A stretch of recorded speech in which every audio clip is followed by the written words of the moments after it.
हजरत फातिमा ने कहा बाबा मुझे भूख बहुत सताती है, मुझे बहुत तकलीफ होती है बाबा। मेरे आका ने अल्लाह की बारगाह में हाथ उठा के कहा है जमीन और आसमान के मालिक, ए परवरदिगार मेरी बेटी को भूख से बचा ले। हजरत खातून ने जन्नत कहती है उसके बाद जिंदगी में फाके तो बहुत हुए मगर कभी भूख ने मुझे ईजा और तकलीफ नहीं पहुंचाई। गौर करो, ये मेरी बहन बेटी जरा सोचो और ध्यान दो, आज क्या आलम है हमारे घर। और रह गया ये मेरा जवान तबका, ये हमारी नई नस्ल, ये नौजवान बच्चे हमारे, इन पर हमारी कोई पकड़ नहीं, कोई ध्यान नहीं है हमारा। बाप ने भी इनको आजाद छोड़ दिया है और माँ ने भी इन्हें आवारा कर दिया। जाओ जो जी में आए वो करो, जहां जी में आए वहां बैठो, जैसा मन करे वैसा कपड़ा पहन लो।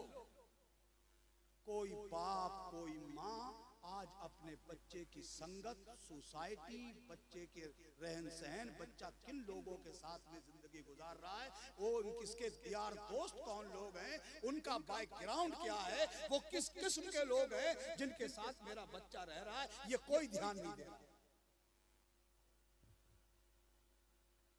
आंखें मूंद ली है तुमने। देखो मेरा बच्चा गलती कर रहा है, मैं मानता हूं बच्चा नादानी में गलती कर गया। मिसाल के तौर पे बच्चा मेरा गया, उसने दुनिया की देखा दाखी गंदे संदे बाल कटवा लिए जैसे आजकल चल रहा है। मैं मानता हूं उस बच्चे की गलती है, वो नादान था कर गया। उस बच्चे की गलती पे इतना अफसोस नहीं, रोना तो इस बात का है जब वो बच्चा गलती करके घर में आया तो उस बच्चे को कोई टोकने वाला नहीं, उससे कोई आधी बात कहने वाला नहीं है। बेटा तुम तो रसूलुल्लाह का कलमा पढ़ने वालों के घर में पैदा हुए हो,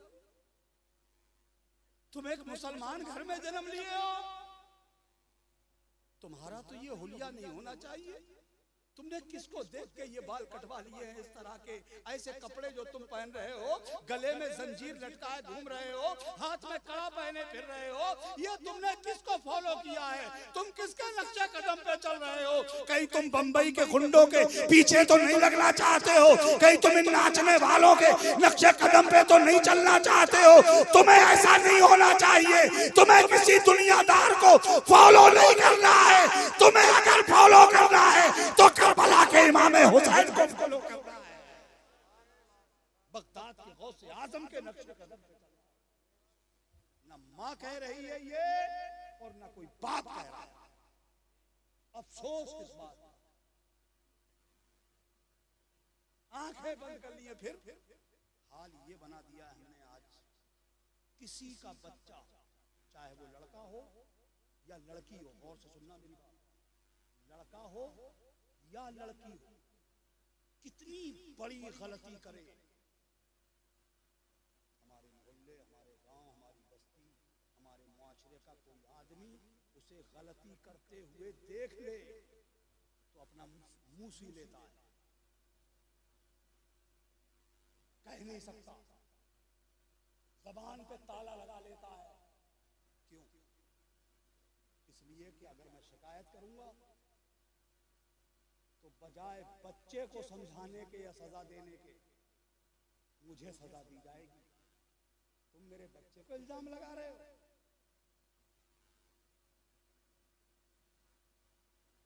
हाय मुसलमानों, क्या हो गया हमें? वो वक्त बहुत पीछे रह गया। जिस वक्त में हमारा बच्चा थोड़ा होशियार होने लगता था तो उस बच्चे का बाप और उसकी माँ मोहल्ले में अपने से बड़े लोगों, बाअसर लोगों से मिलकर ये कहते थे कि मेरे बच्चे का ध्यान रखना, अगर वो कहीं गलत जगह खड़ा हुआ मिल जाए, गलत सोहबत में मिल जाए तो मेरे बच्चे को डांट देना। समझा देना, जरूरत पड़े तो पिटाई कर देना, कहते थे ना। आज तुम देख लेना किसी का बच्चा कितने चौराहे पे गुंडागर्दी कितनी करता हो, जो समझ में आए वो करता हो, पूरा गांव देखता हुआ निकल जाता है, कोई उफ तक नहीं करता। तजर्बा करके देख लेना, उसे बच्चे को कभी डांट के देखना, सख्त और सुस्त का जुमला बोल के देख लेना, किसी बच्चे को समझा देना, जरा डांट देना, तो उस बच्चे के बाप को तो बहुत देर के बाद पता चलेगी। अम्मा का कलेजा पहले ही फट जाएगा। अम्मा निकलेगी घर में से आंधी और तूफान की तरह, और वो कौन होते हैं मेरे बच्चे को डांटने वाले, वो कौन होते हैं मेरे बच्चे को अच्छी बुरी कहने वाले, पाल रहे हैं वो, खाने को दे रहे हैं वो। ये आज की माँ का मिजाज है। नतीजा क्या होता है मालूम है? चाहे वो लड़का गलती करे या लड़की गलती करे, नतीजे में माँ बाप को जलील होना पड़ता है, फिर इज्जत का जनाजा भी निकल जाता है। तो मेरे भाई, आज तो बहुत तकलीफ होती है जब ये खबर मिलती है कि मुसलमान की बेटी किसी गैर मुस्लिम के साथ चली गई। दिल खून के आंसू रोने को करता है, बहुत तकलीफ। मैं मानता हूं कि बाप बाहर रहता है, बच्चे की गलती, लड़की लड़के की गलती का इल्म बाप को न हो, ये हो सकता है। बाप को पता ना हो ये मुमकिन है, मगर माँ को सब पता हो, माँ सब जानती, माँ सारा इल्म रखती है, मगर ये कमबख्त माँ उस बच्चे की इतनी गंदी हरकत और गलती पर भी पर्दा डालती, पर्दे पे पर्दा, पर्दे पे पर्दा, पर्दे पे पर्दा डालती। और एक दिन ये आता है कि इस बच्चे का बाप समाज में मुंह दिखाने के लायक है। ये हालात बना दिए। अरे कि ये सोचा जा सकता कि एक मुसलमान की बेटी किसी गैर मुस्लिम के साथ, सोच सकते हो? ये कुरान के साथ में पलने वाली शहजादी एक अल्लाह को सजदा करने वाली असनाम परस्तों के साथ, ये तो मुमकिन ही नहीं। मगर हो रहा, उसकी वजह सुन लो। नंबर एक, हमने अपने घरों में जवान जवान बेटियों को ये बड़े बड़े मोबाइल दे दिए हैं।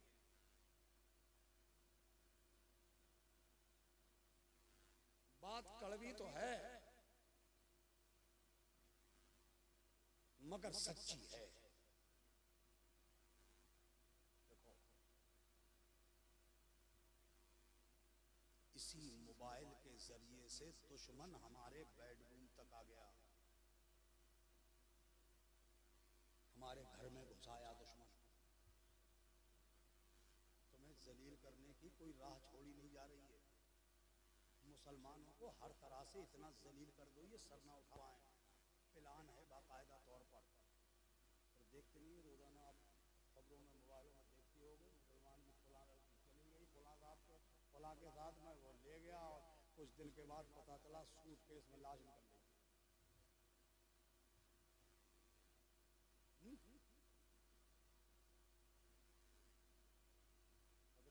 साहब अभी अभी मैं मगरिब की नमाज पढ़ करके मैं बैठा तो मोबाइल देख के फेसबुक पे खबरें सुनने लगा। उसमें एक लड़की बरेली अपना नाम बता रही है और कह रही है मैं, मेरे माँ बाप मेरा पीछा छोड़ दें और फलां, मैं ऐसा अपनी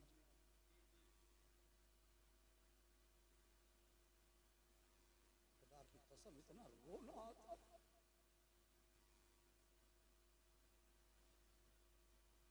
ये किसी और पे हम अंगुष्ठ माही करें गलत, किसी और को बद्दुआएं दे गलत, हम अपने गिरेबान में झांके।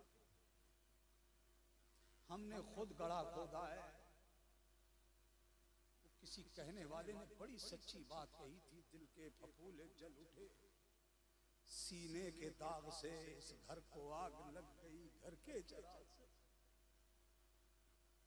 हमने अपनी बेटी को मोबाइल देकर के फख्र किया ना। देखो घर में मैं हूं, मेरी बेटी जवान है, जब मैं घर में बात करने वाला मौजूद हूं, अल्लाह ने मुझे बेटा भी दिया है। मैं बात नहीं करूंगा, मेरा बेटा बात करेगा। तो जब बाप और बेटा बात करने वाले मौजूद हैं तो बेटी किससे बात करेगी? और जब बेटी बात नहीं करेगी तो बेटी के पास मोबाइल की जरूरत क्या है? बताएं मुझे आप, क्या जरूरत है मेरी बेटी के पास मोबाइल की? खुदारा अल्लाह के वास्ते अपनी जवान बेटियों के हाथों में ये मोबाइल मत थमाओ।